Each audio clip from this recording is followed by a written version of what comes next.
So good evening, everyone, and welcome to the Royal Netherlands Institute in Rome. And a cordial welcome also to the people who are joining us remotely. I'm Maria Bonaria Urban, Director of Study in History at this institute. And it's a great pleasure to welcome you to this fifth KNIR Dialogue of the series of Roman Museum Legacies. A very special welcome to our guest, Professor Fabio Benzi, Professor of Contemporary Art History at University of Chieti Pescara and Director of the Casa Museo Giorgio de Chirico in Rome.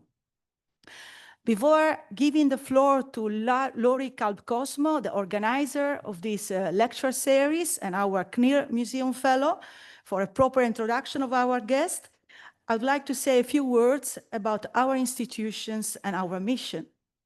The KNIR is the oldest of the 5 Dutch scientific institutes abroad, and we serve as an important bridge between the Dutch and the international academic community here in Rome.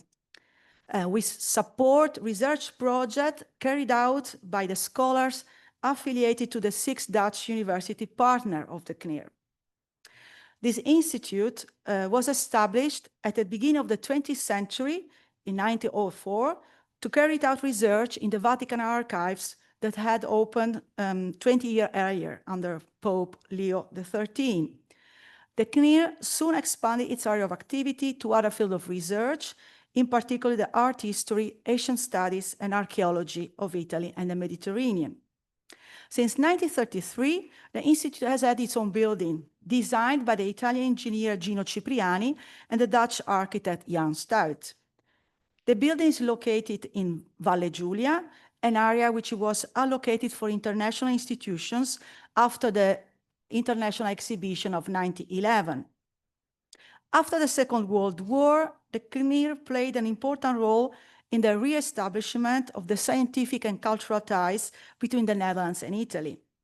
And since the early 90s, the Institute has focused primarily on the academic world and has attracted a growing number of students and scholars.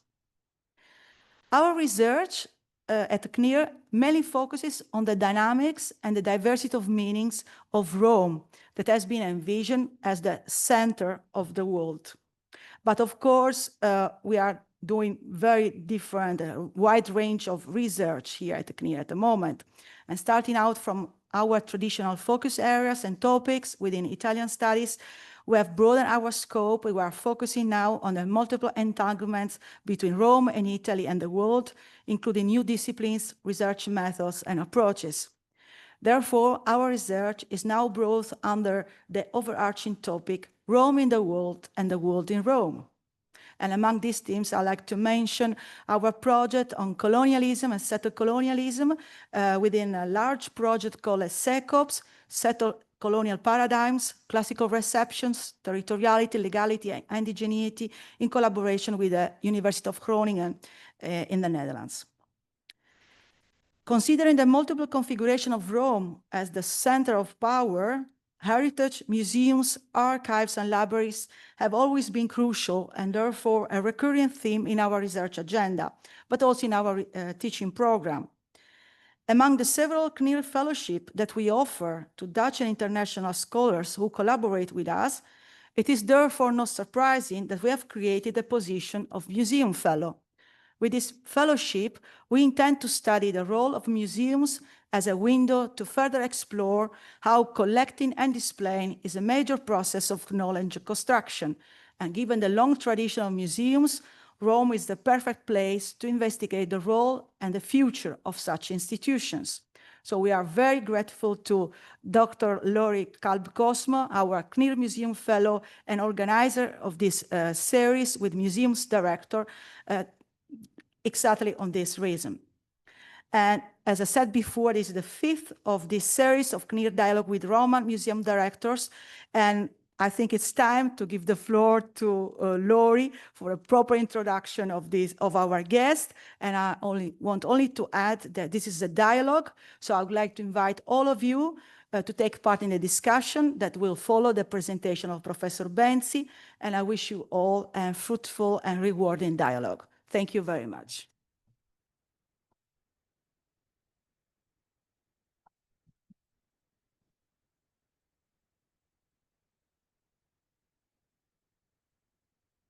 Thank you, Maria, for this wonderful introduction to this wonderful place, which is it's a privilege to be here. The 21st century is a particularly engaging moment to study the history of museums.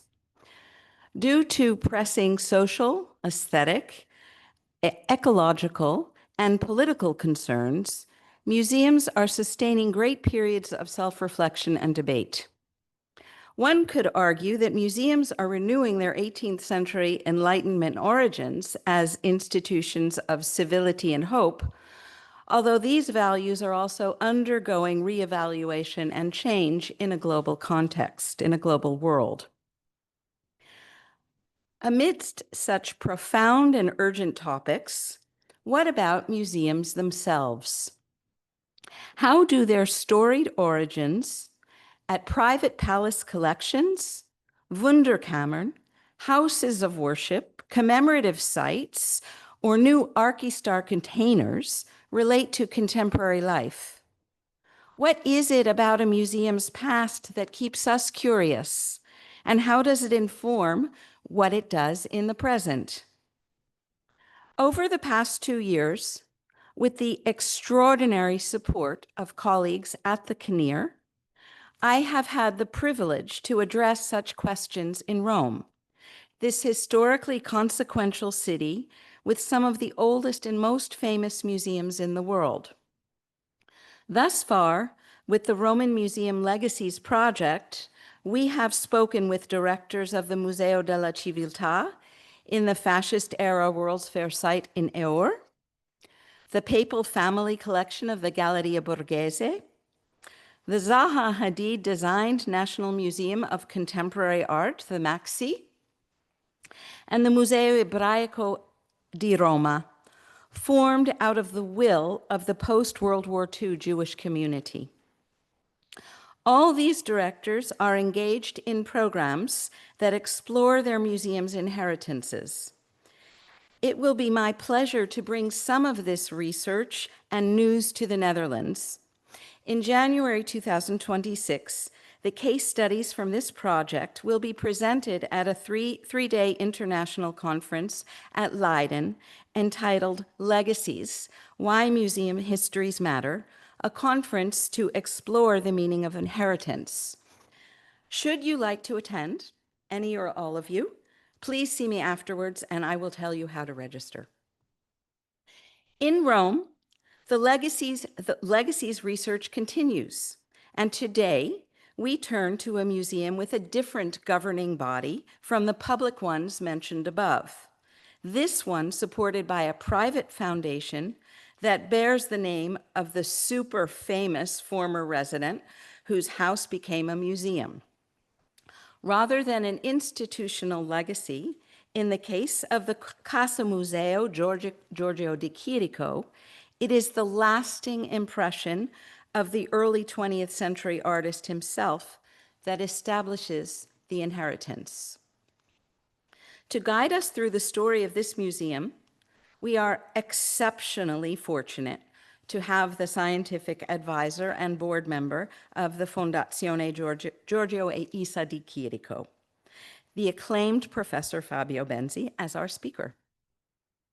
And here I would like to thank Dr. Stefano Ridolfi, Scientific Director of the Art Diagnostic and Restoration Team Art Mensura, and Dottoressa Francesca Cappelletti, Director of the Galleria Borghese, for recommending this museum and this speaker for our series. Our speaker, Dr. Fabio Benzi, is Professor of the History of Contemporary Art at the University Gabriele D'Annunzio of Chieti Pescara in Italy. His research focuses on 20th century Italian art, though he has also worked on Italian art of the Renaissance and the 18th century. He is the author and/or curator of important essays, books, and exhibitions on many subjects related to early 20th century Italian art, including Stile Liberty and Art Deco, artists Giacomo Balla, Mario Cironi, Gino Severini, and Giorgio de Chirico. He's written a major monograph on futurism and a foundational publication on art in Italy between the wars. Dr. Benzi has organized exhibitions in major museums in Italy and internationally, at the Pushkin Museum in Moscow, at the Musée d'Art Moderne de la Ville in Paris, at the Guggenheim and Metropolitan Museums in New York, at Eretz Israel Museum in Tel Aviv, the Esterich Collection in London, and recently at the Kröller-Müller Museum in the Netherlands. A museum that's close to my heart because I'm working on a book about that and other 1930s museums. But he, in 2023, curated the exhibition Futurism and Europe, the Aesthetics of a New World. He sits on the advisory boards of numerous artist foundations in Italy and is a scholarly reference point for so much of Italian art produced in the interbellum period. I could go on, but I think it's time to hear from the professor himself. So I give over the floor to you and say welcome and thank you for being with us tonight.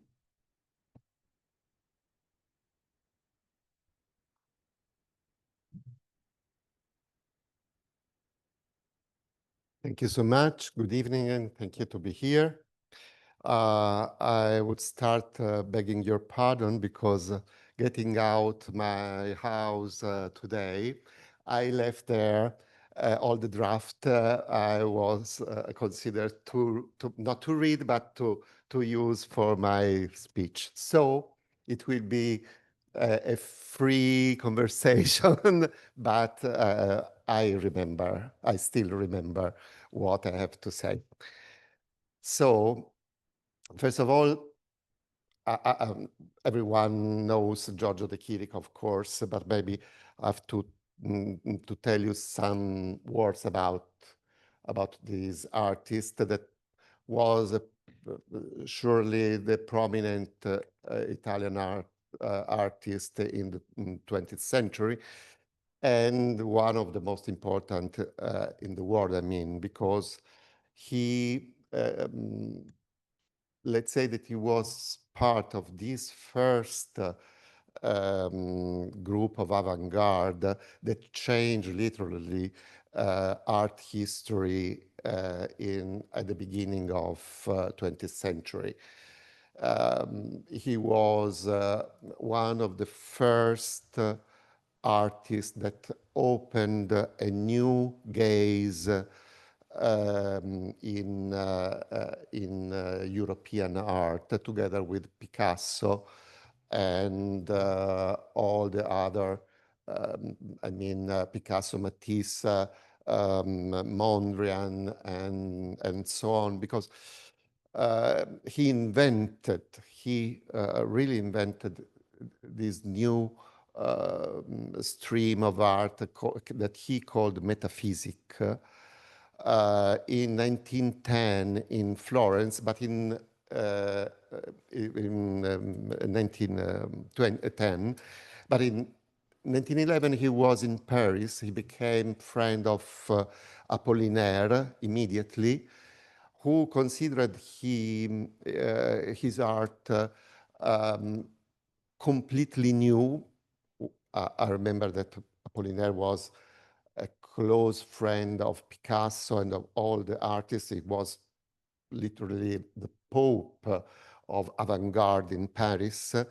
And he considered De Chirico, his friend, one who couldn't be put in relationship with any other artist. So original and new was his art in that period, I mean, the metaphysic. So he started in a great way in Paris, and he had a life that spread all around the world. He lived in Paris, he lived in Italy, he was born in Greece. He educated himself in Munich in Germany. Um, in Paris, he had his first stage on public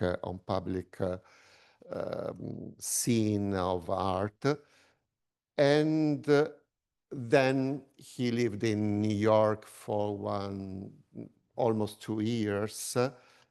He traveled all around Europe for his job, for organizing his exhibition and so on.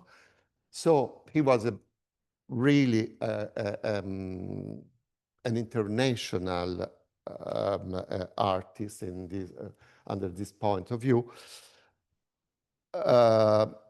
But actually, the knowledge of this big, huge artist in the second post-war was misunderstood, because he retained that the avant-garde that he himself built together with other artists was over. And so he changed, but he changed in a very personal way, because this changing was born close to the Second War. I remember that he had 2 wives, Jewish wives, both. The first one he used to maintain economically. The second one was close to him in Italy during racial laws. And so this made him feel just like he tried to find a sort of Arcadia and so he was connecting himself with classical art. Classical art was a strong part also for metaphysic aesthetics. You find old statues, all the head of gods inside his metaphysical paintings. And this was not just a cultural sign. He was an inner interest that he had in history of art that came out in a very wide way just during the Second War. So all the production of the post-war was a sort of neo-Baroque painting that he chose because he thought that art had really not time in which to live. Art is eternal and without a time. So he find in this sort of Arcadia, in this sort of private world, a way to detach from an old world that from which he was disconnected. So you will see that the Casa de Chirico embodies this second period in which he was studying and painting just like a 17th century artist. We can start to see the images of this of his house. I just remember some of the Casa Museo opened 30 years ago, and we opened the foundation opened the house as a museum after many years, de Chirico died in 1978. But until 2-3 years before, was living inside the house his maiden that was very close to the family, and she preserved all the documents, because you can imagine that after the death of de Chirico and then of his wife, all the heirs were looking to catch something, but the wife stated this foundation to preserve this memory. And so when this maiden died, 3 years later, we opened the house. And the house is almost as it was at the time, and you will see, at the time of de Chirico. The paintings that are inside the house, that are showed on the walls, are mostly of the post-war. We have a good part of the 30s. De Chirico bought this house in 1948, and then he bought another part of the house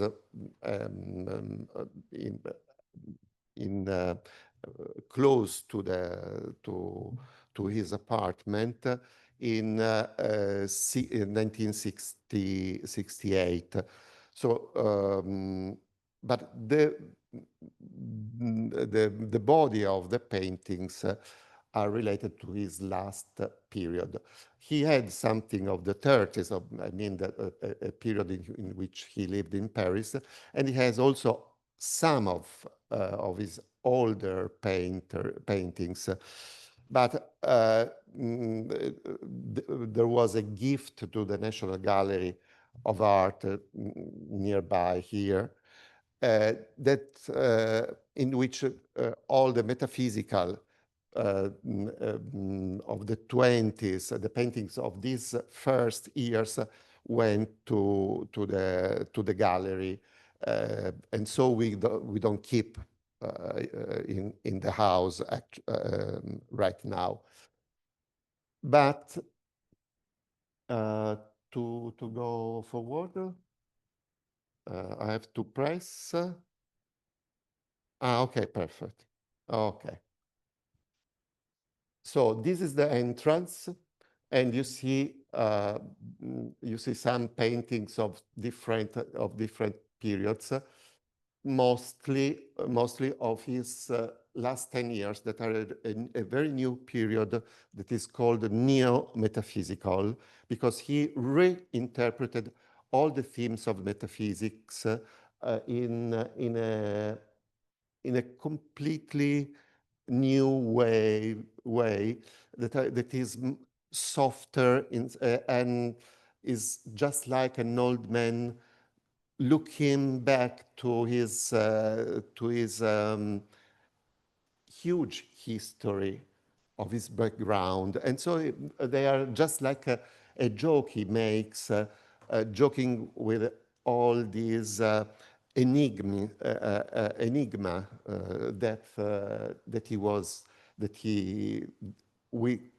with which he dealt during all his life.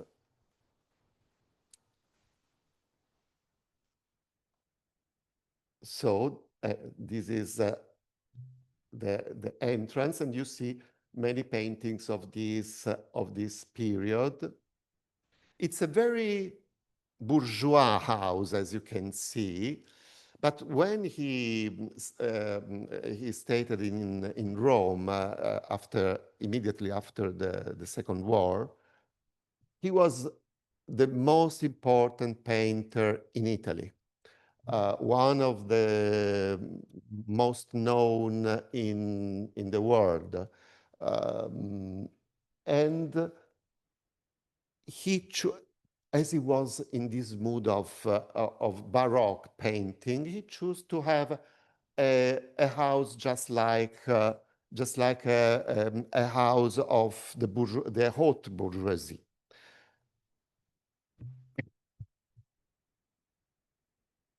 And this is de Chirico. You see, in this first room, with one of the paintings of the 20s that now is in the National Gallery of Art in Rome. So he used to have all the paintings of all his periods inside the house. But now, of course, we cannot have it in display anymore. Okay, you see. And this is de Chirico in the same room. As you see, it is not so much different from the early period of the 50s when he used to live there.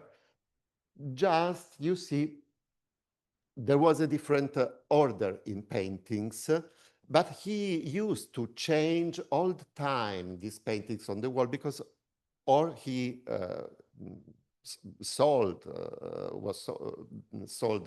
the paintings and changed, or the paintings were given for exhibitions around the world.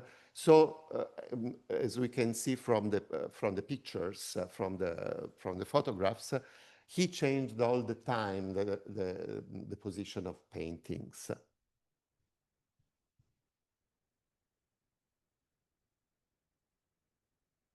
So you see,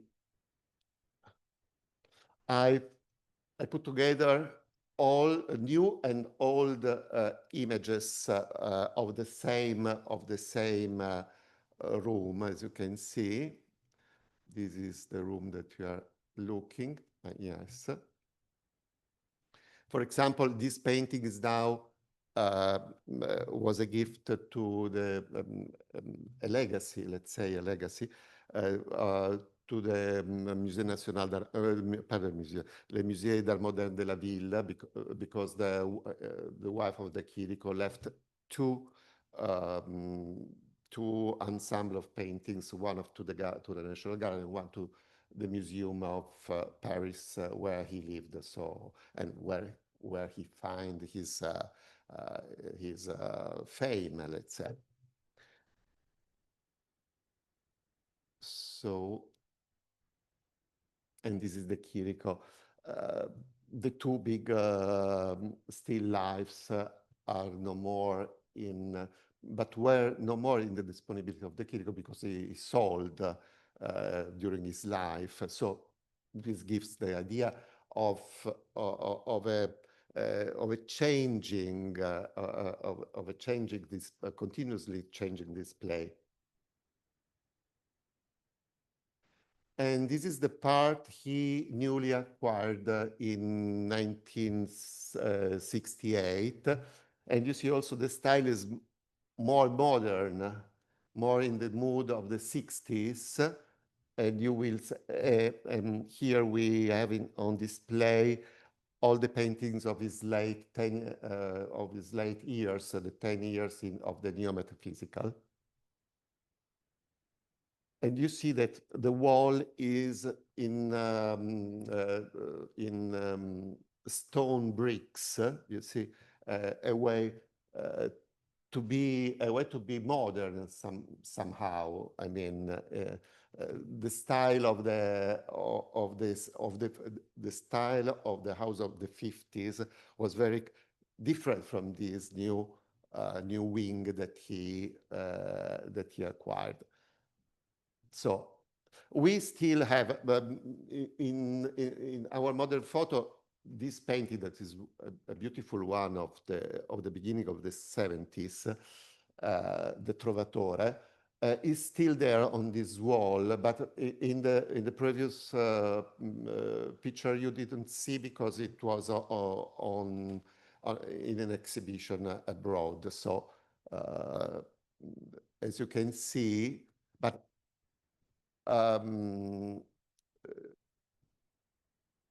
the ensemble of the paintings is quite important that we have in our foundation. It's over 350 paintings.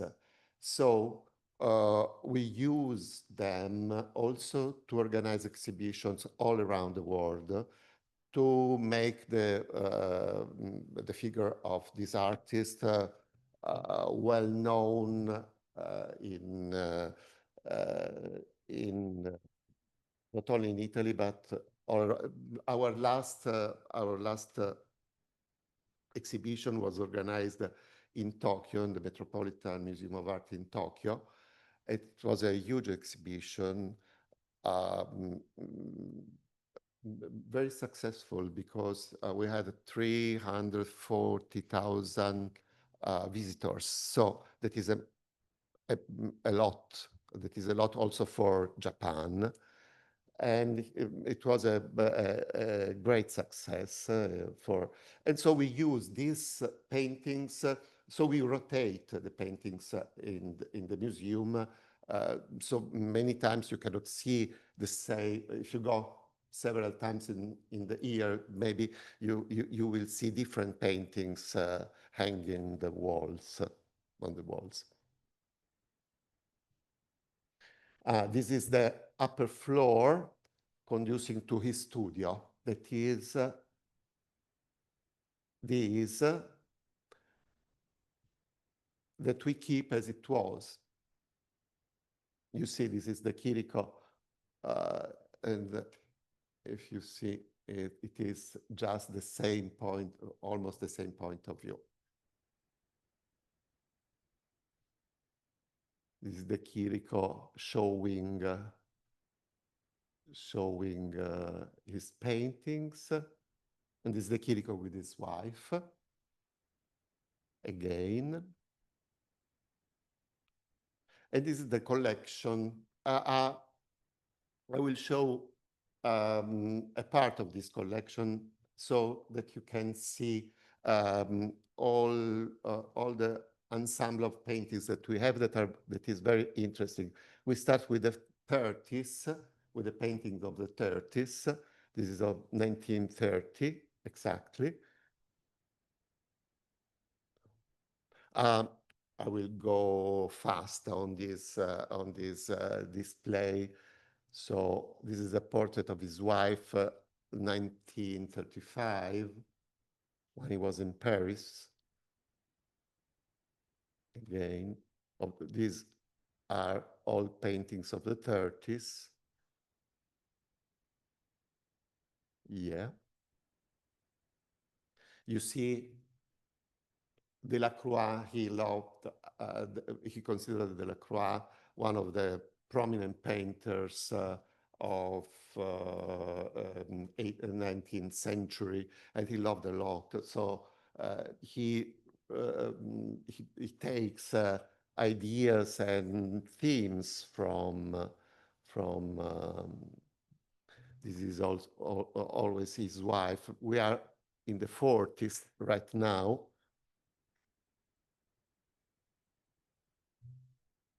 His self-portrait. And you see, Rubens was another of his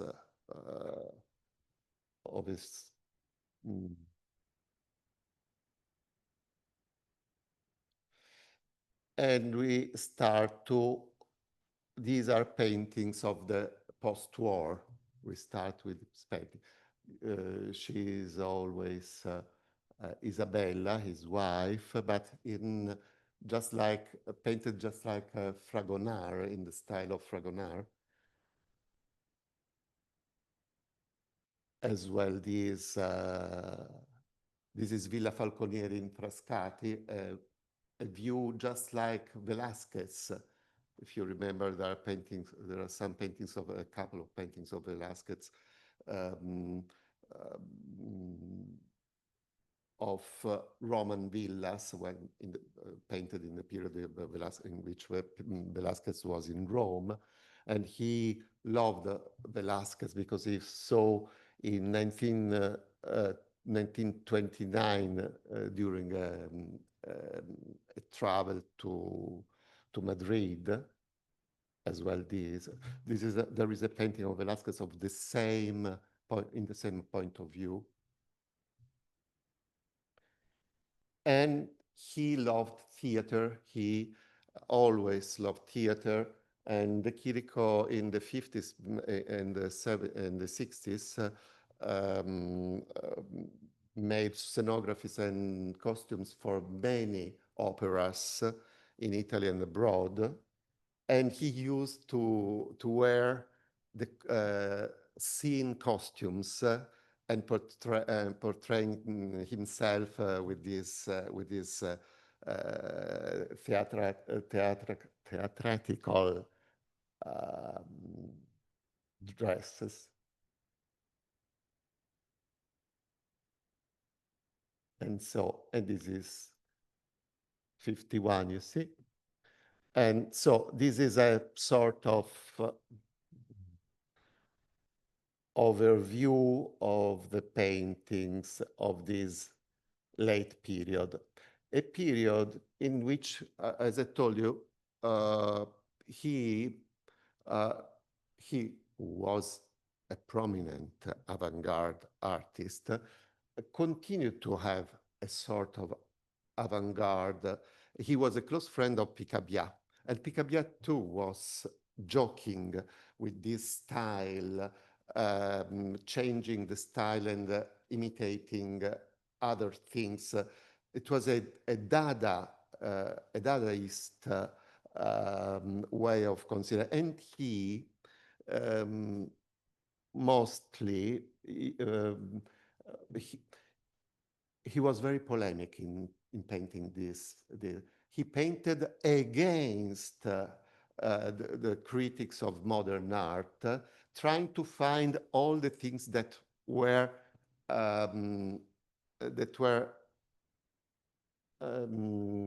against the taste of the new art, of the new avant-garde of the 50s, of the post-war.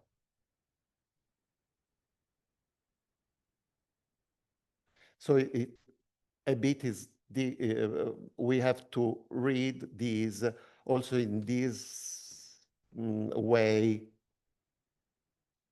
You see, it's a totally Baroque imagery. And this is, on the contrary, the style, his latest style. He started in 66.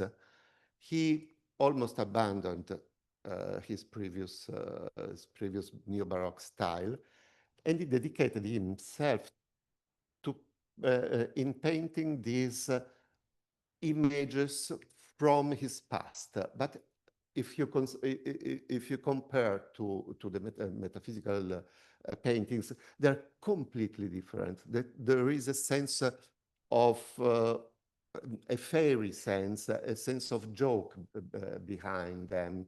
It's like a man that looks at his past, just considering his existence just like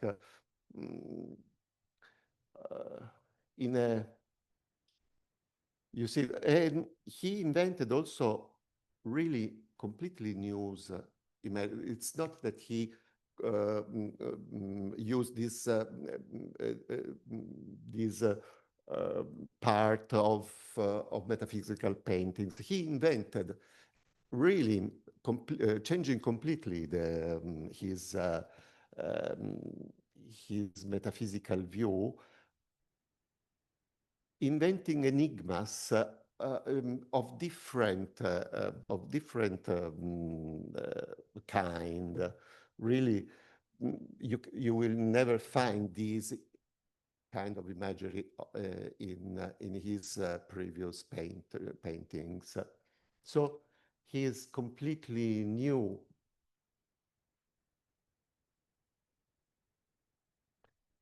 He recollects himself to surrealism. He was considered by Breton the starting point of surrealism. So he wanted to manage with all his past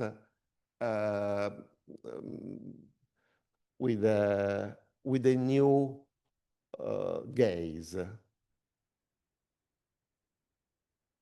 And all these are paintings of the foundation that are in the foundation. This is the Trovatore that we saw before. And this is he painted in two versions. One is in the museum, in the Musée d'Art Moderne de la Ville de Paris, the other version. And you can see how he looked at himself. He looked, this character is Oebdomeros, the protagonist of a book he wrote in 1929, a surrealist book, and he was just like Homer, that is traveling through the sea, but the sea is just like a carpet, is small, just like a carpet, and you see that there is a metaphysical painting hanging on the wall, and on the opposite part there is a landscape of Greece, the land where he was born. So he looks at his infancy, and to his first great style, but he considers that all the life is just like a trip in a room. The trip is in his brain, not outside. And this is the way we must consider all the paintings of de Chirico, a journey inside his own brain. That's why I was telling you that you must consider all his paintings like a conceptual work of art, not just a piece of painting.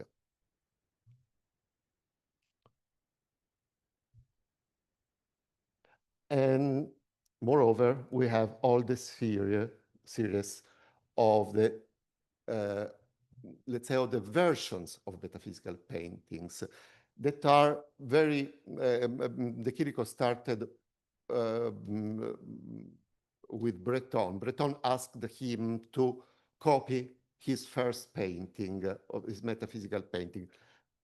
Then he used to make it, to copy his paintings rarely, until the post-war, the second post-war, when he was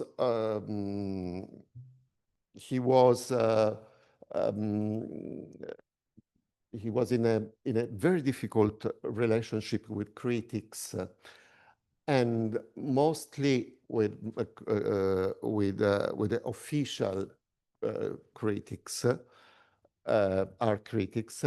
And in 1948, there was an exhibition in the Biennale of Venice dedicated to the Metaphysica. Longhi, that was his enemy, organized it without telling anything to de Chirico, that was the inventor of metaphysics. And he exhibited one painting, one fake painting of de Chirico at this exhibition, and gave the prize to Morandi.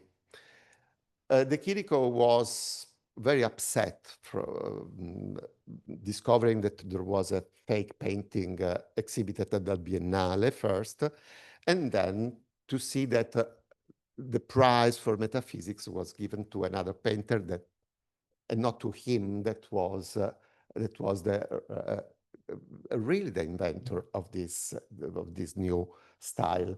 So he started conceptually to repeat his paintings just like a copyright.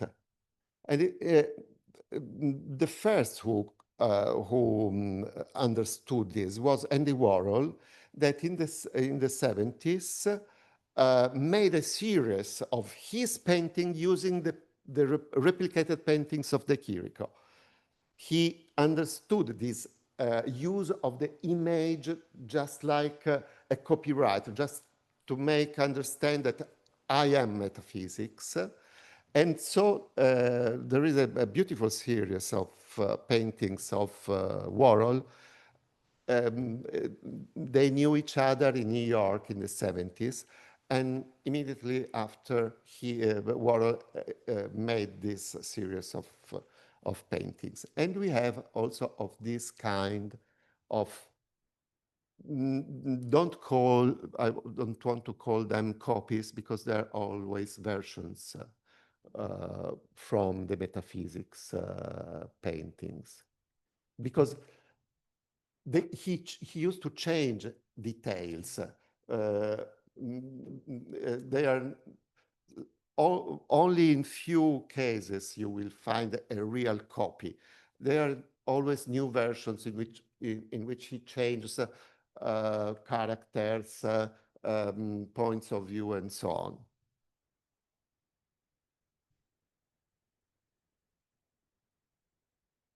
So, and we have also sculptures that he, as all the surrealist artists used to make in the 60s,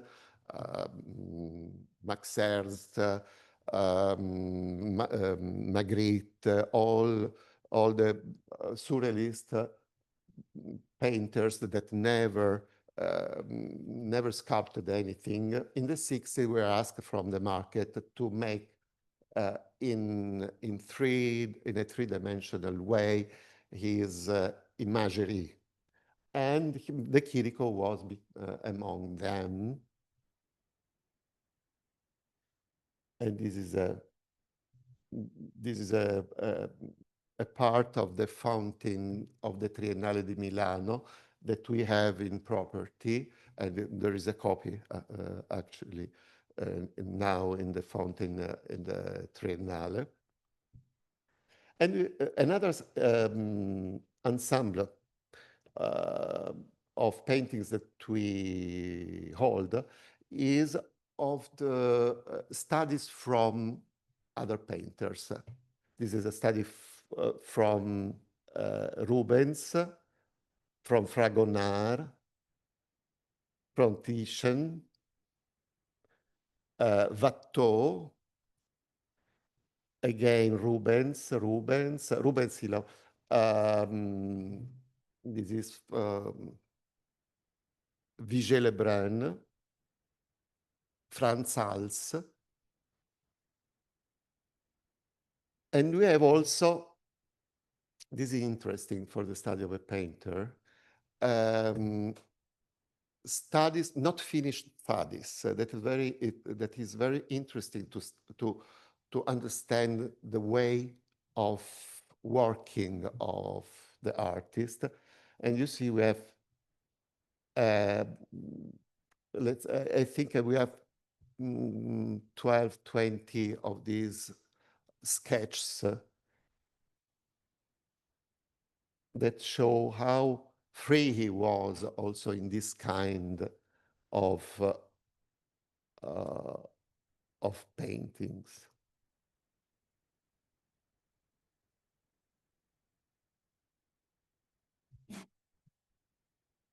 And we have also in the body of foundation of our foundation a huge, it's over 2,000, 3,000 images that he collected, and that he was looking to inspire himself in his compositions. And we have, you see, many well-known paintings This is a drawing by Messina, a friend of him, the sculptor Messina, that made a gift to him of this, but he preserved together with the images to copy, to inspire himself. Goya, of course, and also strange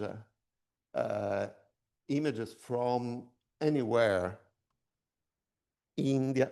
And you see, he was so open in mind that he was considering also pop images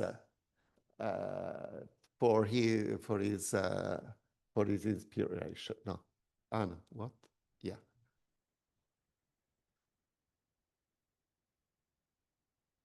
Also small sheet of paper with images that somehow took his interest. And this is it's very interesting because this is this is a banale,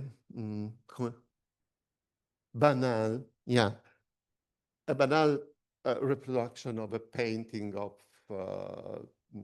the end of 19th century, but he used, just for this, his banality, he put inside a painting that is now in the Yale, you see, a painting in the Yale University Art Museum.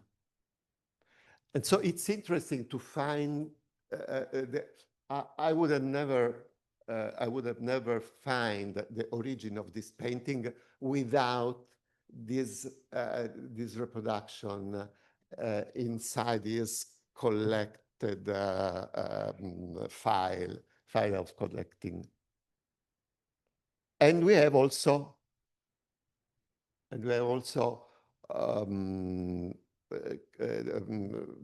carteggio, help me, papers, yes, all the correspondence that he, and we have some very, very important that we acquired also recently, like these. This is Metaphysical Art, the publication, the periodical publication that we edit. And this is these are the letters. No, this is another one. This is the all the correspondence that he held with Fritz Gartz, in which he mentioned his first metaphysical painting. He describes and says how he gets to realize this first metaphysical painting. So it's really enormously important for the knowledge of de Chirico. So we acquired this, and we have also and this is a letter to Cornelia. Cornelia was a mistress of de Chirico, a woman who he loved for a brief period, but was really, really, he felt in love with her in a dramatical way. With her, he went to Madrid, and we know of this travel to Madrid only through these letters. Otherwise, we ignored at all this travel to Spain, and it is very interesting for this period between the end of the 20s, the beginning of the 30s. Okay, and this is the the house and his treasures that are paintings, but also, as you have seen, archive materials that are that are very important for the story of the painter. And it is also the place in which he lived for. De Chirico changed all the time his houses. I think we cannot count how many residences had during his first part of his life. I mean, he used to live in rented rooms, in hotels, everywhere, and he changed all the time. When he arrived in Rome, he settled there and he stayed there until his death. So from 48 to 78, so 30 years, always in the same place. It never happened something like this in his life, and so it's also I mean, you can smell in the house the presence of the Chirico himself. Thank you. I think. Well, that was wonderful. I'm not going to go yet. Yeah. Conversation, is that? Oh, I didn't. I spoke about the museum, and let's say the many things that we have, not of all the things that we do, just like a foundation, of course, that we make a lot of things that focus. We always focus on the Chirico topics, of course, in many ways. So you had. We organize conferences. We have a periodical magazine. We study the paintings of the Chirico. We certificate the authenticity, of course. We study the material nature of the paintings, helped by our friend, and so many things. I wanted to tell you first that the director, I'm not the director of the museum, actually, because the director is Dr. Antellini, that formerly was was in the superintendenza. Now she retired, and she's the director of the museum. I'm in the board of the foundation, and so she's really the director. She runs the day. runs, yes, yeah. Yeah. I thank you. I have a whole list of questions for you, but I think that there are probably others in the audience who have questions. So should we start? Is there anyone here who has any questions? Sorry, you want me to? Oh, okay. Yeah, I see both Laura and Maria telling me. Okay. Well, you partially answered my question, but there's so many things to talk about. And yes, you may not be the director per se, but you are the foremost authority on Giorgio de Chirico, and you've written a number of books on him. So you have pride of place here when we're talking about the institution. But I do have a question. If you go to the website for the museum, there's a quote, and I'll read it in English. And the quote on the website this is from De Chirico. Yeah. And it says, they say that Rome is at the center of the world. And this is a follow-up to what you say about his kind of wandering story. But here, when he gets to Rome, he says, They say that Rome is at the center of the world and that Piazza di Spagna is in the center of Rome.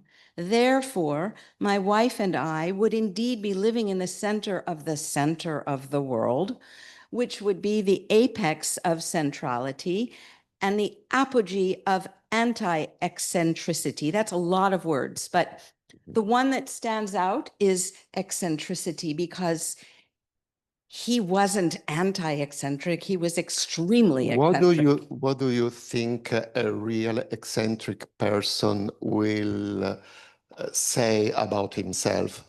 I'm not eccentric. Well, and So he yes. did. Well, and it was interesting to listen to you at the beginning talk about the interior of his apartment, which is indeed, it's in Piazza di Spagna, which is a very fancy area of Rome at the time when he was living there in the mid-20th century. And it's extremely bourgeois, the design, the arrangement of the furnishings, the hang of the paintings. And all I could think about when you were saying that is that he was playing. He was playing. He was playing. Yeah. That he was, he was, if he's calling Piazza di Spagna anti-eccentric, he was putting that on the way he put on the costumes that he dressed himself in. Yeah. Yeah. I think the Chirico, when he arrived in Rome, was 50 years old. No, yeah, Maybe 60? no, 60 years old. Yeah. So he had experiences all over the world. I don't know, he knew every important person in the world, and he was in 1924 in Paris while Breton was writing the Surrealist Manifest, and we find de Chirico on the cover of the La Révolution Surréaliste, the review of the Surrealism. There are three photographs. In two, you find de Chirico and the painting of de Chirico. So he was there, and he was everywhere, connecting him with all the most important people in the world. So I don't know how it happened, but it did. Yeah. So maybe he was him that was creating this around him, this kind of Sort of mood. Yeah, of persona. Yes, Yeah. in Paris in 1911, immediately friend with Picasso, with Apollinaire. Apollinaire, that I told you, was considering him one of the most important painters.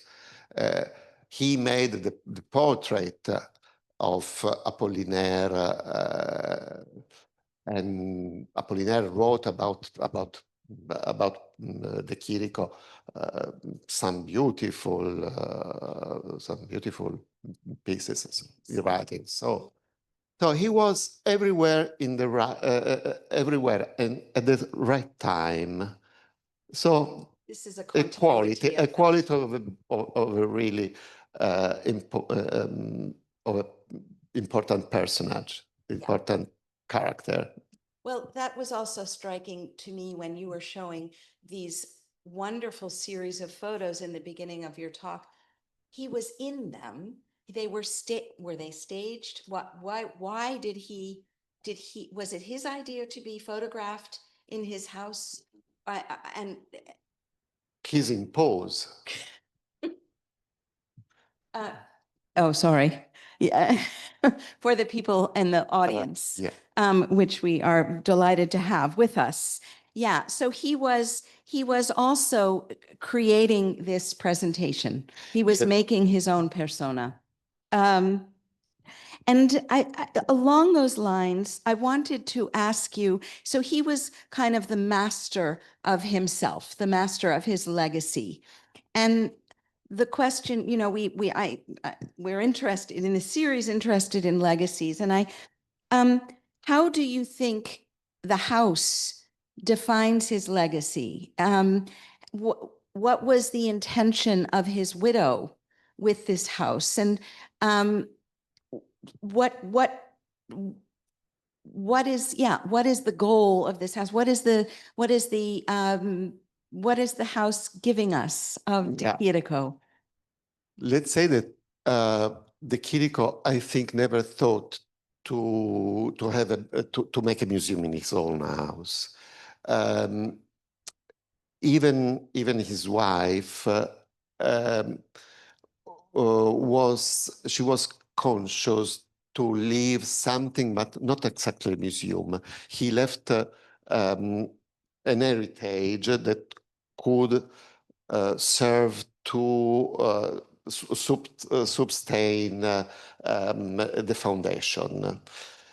It's Paolo Picozza that has been the first president of the that is Foundation.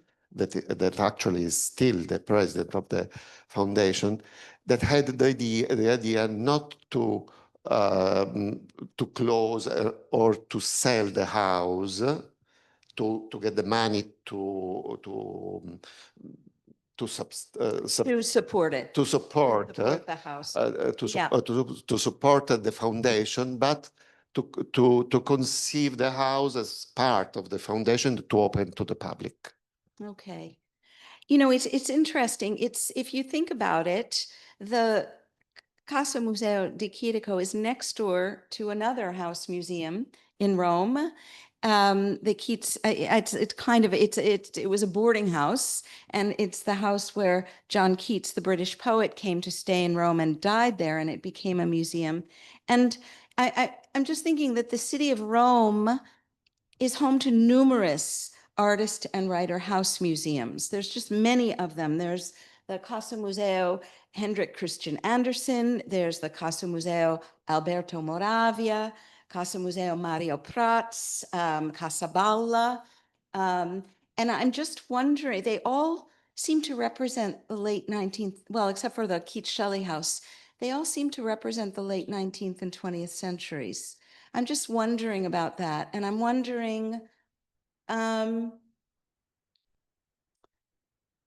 is the Museo di Chirico similar to that or different? You know, as you say, it wasn't necessarily an idea. I don't think it was with many of these houses to make them museums. But how is it distinctive? I guess that's the question. How is it distinctive? Yes, you mentioned many house museums in Rome, but they're very recent in time, actually. Good point. Casa Balla right now. That's a good point. Moravia also. Casa Museo was, after the Keats Shelley Memorial House, the second house opened in Rome. We didn't have in Italy, I found, for example, in Moscow, a richness of houses. There is a plenty of artists and musicians and writers' houses open to the public. There I found a real continuity of the memory that in Rome is more recent, actually, but came out very strongly right now. And this is a very good thing, I think. Yeah. Yeah. Yeah, it's true. And one thing that I didn't tell you because I didn't have my draft here, You did fine. is that the museum is completely held by the foundation. We don't have any contribution from the state, from the city. So we maintain the museum with we have the chance actually that we have the copyright of the Chirico. That is a good income for the foundation, and we completely run the museum with this money. When we try to ask something to the city, for example, they had not so much interest in it. And so we continued by ourselves. In fact, that was one of the compelling interests that I had, that this was a private museum as opposed to all of the public institutions that we've been talking about throughout the series. So I'm glad you raised that point. I see a hand over there.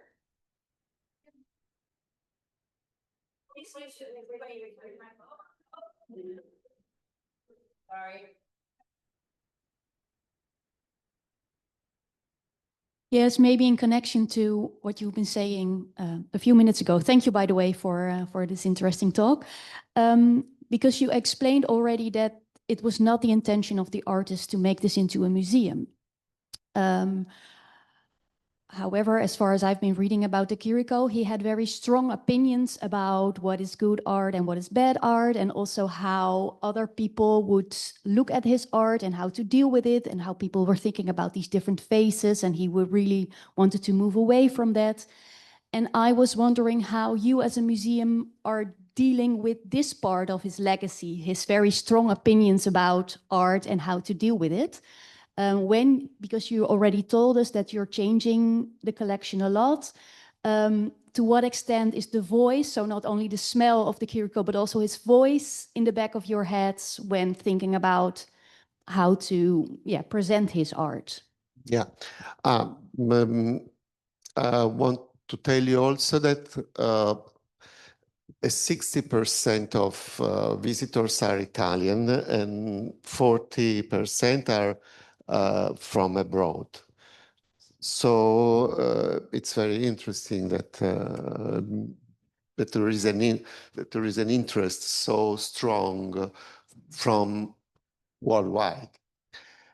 And I mean, de Chirico didn't think to transform his house into a museum, of course. I mean, he never had. But he transformed his house into a scene for himself. And this you feel strongly inside the house. And we are trying to keep this mood inside, of course. And we, as foundation, we try to make understand the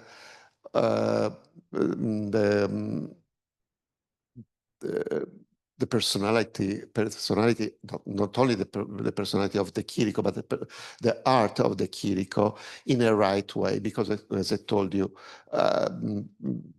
since the 50s, he was completely misunderstood.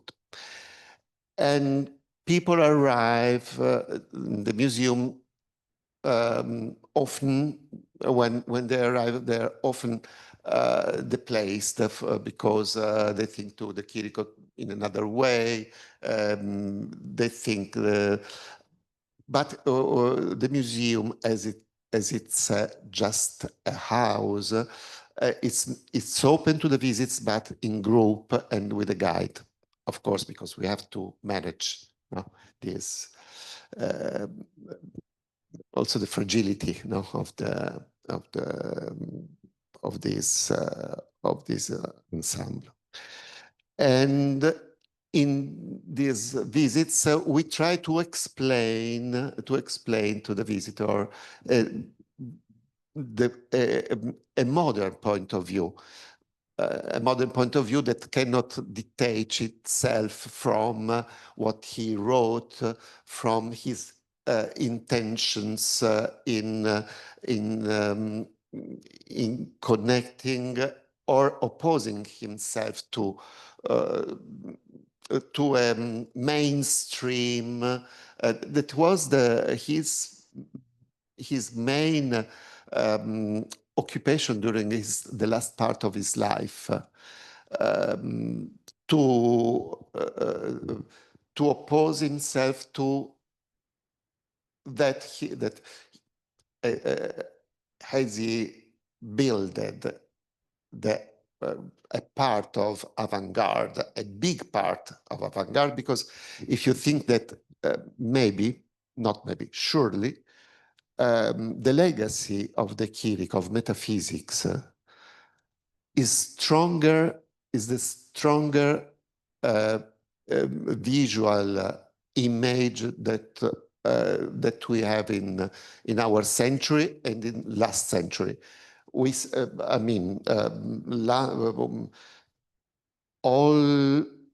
metteur en scène, all artists are quoting continuously de Chirico, and we see de Chirico quoted in every image. That is not for Picasso, for example, that was a giant, of course, but his legacy was a bit more brief that of de Chirico. De Chirico is still now inspiring visual arts.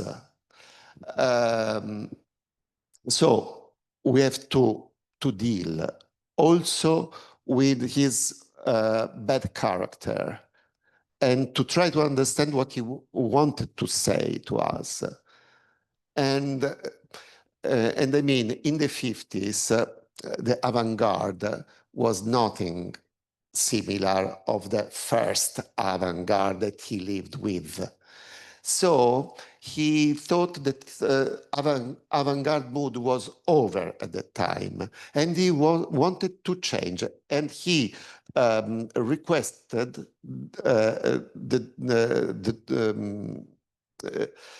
the rule to change for himself into what he wanted, also to get out of time. The freedom of a genius is that he can state where and when he wants to live. Thank you. Thank you so much for the introduction into this wonderful museum and the collection and everything that you try to keep in the legacy of de Chirico. My question is actually kind of a follow-up question also on this idea of him not wanting the house to, or not having the idea, or maybe secretly he did have this idea to turn his house into a museum. And that is related to the collection that you have, because what you're showing of de Chirico in a very nasty way put is everything that's left, right? So that's the collection that you have. You're dealing with what's not sold. So what you can show is what has been produced but has not been sold during his life. And that is obviously a vision or an image of de Chirico that is partial. And my question is actually to put it more positively, whether you as a foundation, you told that you are able to buy some of his letters. Are you also in the position, or are you willing to expand the collection to integrate it with maybe some works of a period that's not there anymore, or maybe show something of another quality or something that has been sold during his life? Yeah, I understand. But unfortunately, we have not the economical power to buy a painting that costs 10, 15 millions of dollars or euros. But I must tell you that the house of de Chirico, apart from 3 or 4 important paintings that are now in the National Gallery that were exhibited in the house, and it is, I can number them to you. It is the portrait, the metaphysical portrait of his mother, the mannequin, the two mannequin, mannequin, the two mannequins that you saw of the 20s, and the Lucrezia of the 21, that is the moment of retour à l'ordre of Valori Plastici. All the paintings that he had at that time were those that we have here in, so the house, apart from these three paintings, looks exactly the same when he lived in. So I mean, this is not the Chirico Museum. This is the house of the Chirico, and the house where the Chirico lived 30 years of his last of the last part of his life. So, I mean, there is a meaning. Yeah, is a private story almost, as every house is. And every house, I mean, I was thinking to Rietveld House now in the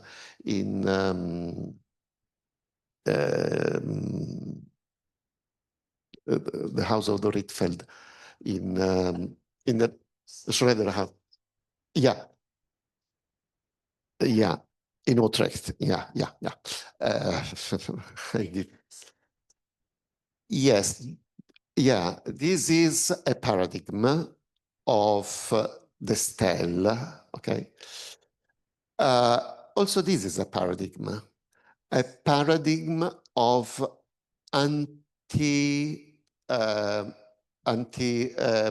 avant-garde that, I mean, he was not alone, because Balthus, that we appreciate so much, was on his side in this research, but we should make the effort to understand him as a genius that is changing. And these represent the last 30 years that are not so similar, because as you have seen, there is a part that is neo-Baroque, but the last part is a completely new one, and inserted in a new wing of the house that is in a completely different style. And if you look at what happened here in Italy, all the pop artists, I mean, Tano Festa, Schifano, Ceroli, were looking at him in such a strong connection that he, when he was still alive, between the 80s and the 90s, he's of his age, of course, he had the strongness to influence them. So it's a part of it. It grows inside also the contemporary history. And you must, for example, when Marcel Duchamp, in the 60s, so exactly in the period of his neo-Baroque style, strongly defended him against Breton, and so he had a dialogue with Duchamp. Magritte always refused to go against the Chirico as the surrealists wanted to make. He refused to sign the anti-de Chirician it was in Belgique and not in the Netherlands, but you were very close. In 19, I don't remember if 29, Belgian artists, Belgian surrealist artists signed a manifesto against de Chirico. There were 5 surrealist artists in Belgium. There are only 4 that signed it. Magritte refused strongly to sign it. So he was dealing with other artists in his mind and in his spirit, but where he was also against the art critics that didn't see so sharp as Marcel Duchamp or other could do in the same time. He was out of the mainstream in that period. Yeah, and that's why we love it. Yeah. Thank you again for your presentation. And in a certain way, I have a follow-up question again, because of course the concept that you're defending here is that this is a Casa Museo. It's a shrine dedicated to the memory of de Chirico and the works that he made and displayed there. The museum landscape is very much changing, which is also what you said in your introduction. And I was wondering what your ambition is as a foundation and the idea of maybe presenting de Chirico in a different way, maybe contextualizing him in a different way in order to open up his work to a new generation. And of course, we see in many museums also dedicated to historical artists that they bring in, for example, contemporary artists to do something with the legacy of that artist, or maybe showing generations after that artist responding to that artist. And I see, of course, that the House Museum has its limitations because you have this architectural context and you cannot expand. But what would your ambition be in order to present de Chirico to new generations? And how does the Casa Museo fit into that? Yeah, we make many things with the foundation. Inside the house, we organize some exhibitions of modern painters together with de Chirico. But as the house is very fragile and very difficult also opening it to visits, as I told you, we make groups. It's not the right place, but the activity of the foundation is continuously looking to new opening to exhibitions. We participate to many with many institutions in organizing things, exhibitions, but not only talks. And now we will change because the office site of the foundation is not in the house. Now we are changing place. We are taking a larger place, and maybe there we can manage better in organizing this kind of not of display, but of opening to the Chirico's thought. We have also, as we published recently, all the writings of de Chirico. That is a huge volume of 2,500 pages. He wrote he wrote a lot during his life. So he was really, he worked with his brain mostly, not with his arm. I mean, not only painting, thinking of the painting. His painting is based on Nietzsche philosophy. So he starts in this direction. He doesn't want to paint for painting. He wants to paint for philosophy. Yeah. No, these are beautiful, such thoughtful answers. We're at the end of our time, but I have two questions. Maybe we can talk about them quickly. One is for the students in the room, because they asked the other day at the beginning, we are having well, I guess this will bring me to my other question.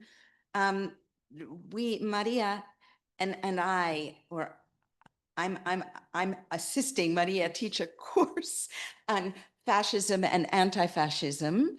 And so I have a question about the relationship between De Chirico and fascism, which we could take, a whole course on that. But the other question, which is more basic, that the students asked the first day of class was, why is this movement called metaphysics? And I said, the metaphysical movement. And I said, don't ask me, ask Professor Benzi on Wednesday. So do you think you could explain to the students a definition for metaphysics? Yeah. Also because I get deep in this subject, as you know. Yeah. So it comes from, there's no better source for this. Yeah. De Chirico actually was anti-fascist. In 1928, he was living in Paris since 25. He made an interview published on the French review Comédia, in which he said openly, clearly, that he disliked all that in the fascist Italy was done in arts, and he preferred Paris, the mood of Paris, to Italy. And he openly criticized fascism and the art of that period in Italy. But he did it from Paris, from the He did it from distant Paris, geographic. yes. Yeah. But life is never so easy. No. So 1929, there is the Wall Street crash. The economic crash. So briefly, immediately in Paris, he was in France in those years, in the 20s. De Chirico was widely considered the most important painter together with Picasso. It was openly said in every article, in every, you can see this comparison with Picasso, De Chirico. They are the two columns of modern art and so on. He was selling a lot of paintings. He couldn't paint all the works that the market asked for to buy. So, but he never get rich because he had a mother and a brother to maintain, and also a wife, because when he left his wife in 1930, he was a gentleman. He felt in love with Cornelia, but with Cornelia didn't work. But in the same time, he was not married. He was together with Raissa. He was his formerly wife, but he was not married actually. And he met Isa after Cornelia, and he felt in love with Isa. He left his former companion, but before of abandoning her, he married her. So he Just take her for yeah, because in the 20s, a separated woman, not married, was considered, let's say, badly considered. On the contrary, a married woman left by her husband, was, let's say, conceived as a good woman that was abandoned by his her husband. So he paid for his maintenance, for the maintenance of Raisa, and he had another wife. I reconnect to the fascism. He went in 36, he went to America, New York. He wanted to settle him there, but Isa arrived but had no documents to stay in the States. So they must go back to France. They went to France. But in 39, France, there's the war, they were Italians, so they had to come back in Italy. And he had two wives to maintain, two Jewish wives to maintain during racial. So he had to have a good relationship with the fascism, because first time when he re-entered in Italy in 32, he took la tessera, il partito, the identity card of fascism. He inscribed it, joined the fascist party. Yes. So because he had to work here in France, the crash closed the market. Guggenheim, Peggy Guggenheim, that was not so rich. She was part of a rich family, but she personally was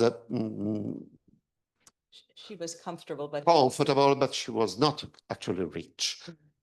She could made her collection, beautiful collection, because the prices in the 30s were falling down. So no one was selling a painting at that time. So he went back in Italy and he closed an eye, joining to the party. But when he could, he went to America. Then he was obliged to come back, falling in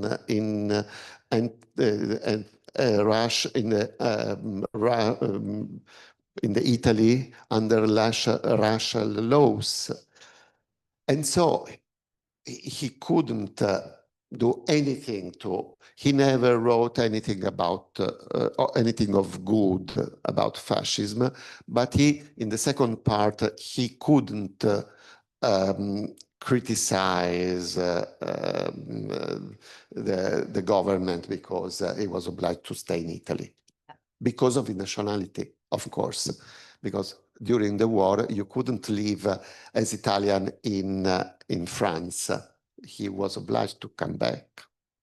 Otherwise, you were closed in campi di concentramento. In a concentration camp. Yeah. Yeah, no, I think this is a wonderful example. It's not a wonderful example. It's a very sad example. Sad It's a example. very sad, very tragic example of the negotiation that was required and we talk about this in this class, the negotiation that was required in order to be able to work during the fascist period, that you could only, you needed to work to survive, but the only way to work was to agree, to abide by, to join the fascist party. And how did you negotiate that? And de Chirico had a very particular set of problems that required his very nuanced navigation. And I forgot to tell you that after he made that interview in 28, he was invited to the Biennale of the 1930. Yeah. He couldn't exhibit anymore in Italy for years because he received menaces from the painters that were writing to the directory board of the Biennale that if they would have seen a painting of de Chirico, they would have sfregiato. They would have ripped it and destroyed it. Destroyed. So, and the Biennale that exactly in 28 came under the fascist governance, because only in 28 the fascism entered the foundation Biennale. They took, so let's say, the power. They took they took it over. The Venice Biennale, which is a very... And they annulled the participation of de Chirico to the Biennale. So he had consequences for his interview.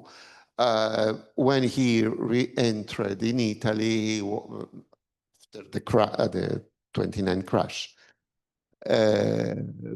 he had to sign this paper to join to the formally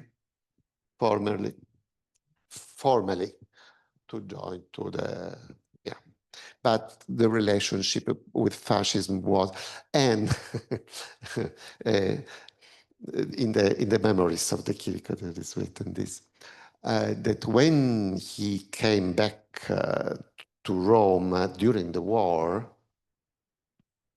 there was Bragaglia, Anton Giulio, that was telling to everyone, how will they do, the poor de Chirico's brothers, now that they are Jewish, because as they were from Greece, from abroad, so a bit, their origin was a bit, let's say,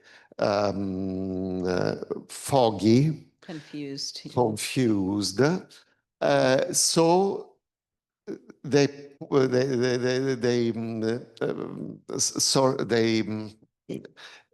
experienced some anti-Semitism. They told that they are Jewish.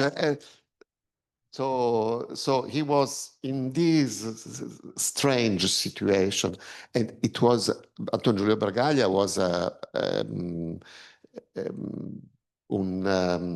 metteur en scène, the photographer, and director of film, an important figure in the arts. So the situation was